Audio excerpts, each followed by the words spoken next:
জগন্নাথ দেব মৌসির বাড়ি যাবেন। তৃণমূল কংগ্রেসের সোশ্যাল মিডিয়া পেজ থেকে এরকমই পোস্ট ভেসে ওঠে, যা নিয়ে তৃণমূল সমর্থকদের একাংশই উষ্মা প্রকাশ করতে থাকেন। তারা সেই পোস্ট ডিলিট করে দেওয়ার আর্জি জানান। আর সত্যি কিছুক্ষণ পরে পোস্টটি ডিলিটও করে দেওয়া হয়। আসলে দীঘায় জগন্নাথ মন্দিরে এবার প্রথম রথযাত্রা পালন করা হবে, সেজন্য বাড়তি আকর্ষণ ও উন্মাদনা তৈরি হয়েছে। স্নানযাত্রার পরে কবে থেকে জগন্নাথ দেবের দর্শন করা যাবে, রথযাত্রার দিন কী কী পরিকল্পনা আছে তা জানতে সাধারণ মানুষের মধ্যে যথেষ্ট আগ্রহ রয়েছে।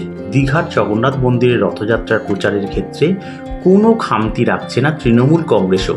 সেই রেস ধরেই মঙ্গলবার সকাল 10:41 ইংরেজিতে দীঘার জগন্নাথ মন্দিরের রথযাত্রা সংক্রান্ত একটি ছবি পোস্ট করেছিল তৃণমূল।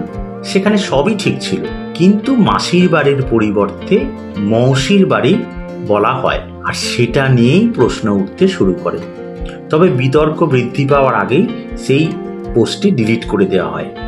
বিষয়টি নিয়ে তৃণমূলের তরফে কোথাও কোনো মন্তব্য করা হয়নি। এমনিতে এবার আগামী 27শে জুন রথ পড়েছে, আর দীঘার জগন্নাথ মন্দিরের রথযাত্রার প্রস্তুতিতে কোনো খামতি রাখছে না রাজ্য সরকার। পুরো বিষয়টার উপরে নজর রাখছেন স্বয়ং মুখ্যমন্ত্রী মমতা বন্দ্যোপাধ্যায়। সাধারণত প্রতি বছর রথে কলকাতায় থাকেন মুখ্যমন্ত্রী। নবান্ন সূত্রে খবর, এবার রথযাত্রার আগের দিনই দীঘায় পৌঁছে যাবেন মুখ্যমন্ত্রী। সোনার ঝাড়ু দিয়ে নিজে রাস্তা পরিষ্কার করবেন আর রথের রশিতে টান দেবেন। সেই সোনার ঝাড়ু কেনার জন্য মুখ্যমন্ত্রী নিজের ব্যক্তিগত তহবিল থেকে 5,01,000 টাকা দিয়েছেন। সেই ঝাড়ু দিয়ে রাস্তা পরিষ্কার করবেন মুখ্যমন্ত্রী। নবান্নের আশা, রথযাত্রার সময় দীঘায় সাধারণ মানুষের ভিড় একেবারে উপচে পড়বে, সেজন্য প্রয়োজনীয় পদক্ষেপও করা হচ্ছে। সেই সঙ্গে হোটেল ভাড়ার দিকেও নজর রাখা হচ্ছে। অভিযোগ উঠেছিল, সাধারণ মানুষের উন্মাদনার ফায়দা নিতে হোটেল ব্যবসায়ীদের একাংশ একেবারে লাগাম ছাড়া ভাড়া হাঁকছিলেন। রাতারাতি হোটেলের ভাড়া দুগুণ করে দেওয়া হয়েছিল। এমনকি সুযোগ বুঝে ময়দানে নেমে পড়েছিল টোটো চালকরাও। অভিযোগ উঠেছিল, যে রাস্তাটা যেতে 20 টাকা লাগে সেটা যেতে 200 টাকা ভাড়া হাঁকছিল।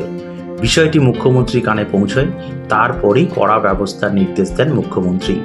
সূত্রের খবর, জেলা প্রশাসনকে পুরো বিষয়টির উপর নজর রাখতে বলেছিলেন তিনি। এবার থেকে হোটেলে নির্ধারিত ভাড়ার তালিকা থাকবে, টোটোর ভাড়ারও তালিকা থাকবে। তার থেকে 1 পয়সারও বেশি দর হাঁকা যাবে না। কেমন লাগলো এই ভিডিওটা?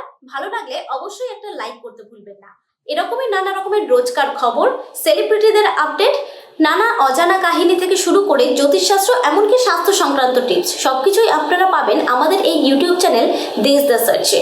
আরও এরকমের খবর দেখার জন্য আমাদের ইউটিউব চ্যানেল সাবস্ক্রাইব করতে ভুলবেন না। অবশ্যই বেল বাটনেও ক্লিক করতে ভুলবেন না। দেখা হবে পরবর্তী ভিডিওতে। ভালো থাকুন সবাই। নমস্কার।